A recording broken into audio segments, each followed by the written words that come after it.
नमस्कार. आज आपण मस्त अशा कुरडया करणार आहोत. त्याच्यासाठी हे पहा 5-7 किलो गहू मस्त स्वच्छ 2 पाण्याने धुतले आणि नंतर ते भिजत ठेवले. हे भिजत 3 दिवस ठेवायचे आहे आणि नंतर तिसऱ्या दिवशी दररोज पाणी बदलायचं आणि तिसऱ्या दिवशी संध्याकाळी हे काढून हे आमच्याकडचं यंत्र येते तळायचं, त्यांनी व्यवस्थित दळून घ्यायचं आहे.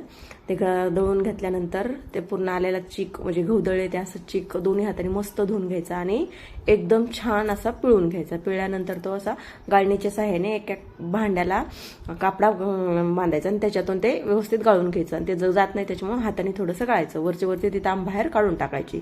नंतर व्यवस्थित गाळल्यानंतर ही दुसऱ्या दिवसाचा व्हिडिओ आहे. दुसऱ्या दिवशी सकाळचा. नंतर त्यातलं पूर्ण पाणी काढून घ्यायचं आणि एकदम थोडेही तांबट पाणी त्याच्यात ठेवायचं नाही. फक्त व्हाईट चिक तो एकदम व्यवस्थित खाली बसलेला असतो, कडक असा झालेला असतो तो. हे पूर्ण तांब असते, ही पूर्ण तांब काढून घ्यायची आणि खाली जो राहिलेला आहे तो आहे व्हाईट चिक. त्याच्यापासून आपण बनवणार आहोत कुरडई. ही पूर्ण तांबट पाणी काढून टाकायचं. हे ठेवलं तसंच तर कुरड्या जरासा तांबट येतात. आणि हे पहा चिक एकदम पांढर शुभ्र चिक आहे.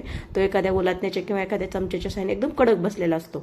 हा मी टप्पात बसवलाय, तुम्ही पातेल्यात कशातही कवतो चिकवतो शकता. आणि तो असा चिक काढायचा. आम्ही याला म्हणतो चिक फोडला. चिक फोडायचा पूर्ण व्यवस्थित करून घ्यायचं. आणि शक्यतो कुरड्या आम्ही चुलीवरच करतो, गॅसवर होत नाही. त्याच्यामुळे अशी दगडाची चूल मांडली, चारी बाजूनी पातेलं ठेवलंय आणि त्याच्यात चिक जेवढा बसेल, एक पातेलं चिक भरला तर पाणी हे एकच पातेलं ठेवायचं. त्याच्यात थोडंसं मीठ टाकायचं. उकळी आली पाण्याला की एवढंच, जेवढा चिक आहे तेवढंच पाणी ठेवलंय. हे पातेलं भरून पाणी ठेवलेलं आहे. मग आता ते चिक टाकायचं आणि एकदम पटपट हलवून घ्यायचं. जर हे हलवण्यात थोडीशी चुकार झाली तर पूर्ण कुरडया खराब, त्याच्यात गाठे होता. त्याच्यामुळे व्यवस्थित हलवायचं. इथं आहे माझे मामा सासू आणि माझी सासू, ह्या दोघी मिळून एकदम व्यवस्थित त्या दोघी हलवत आहेत.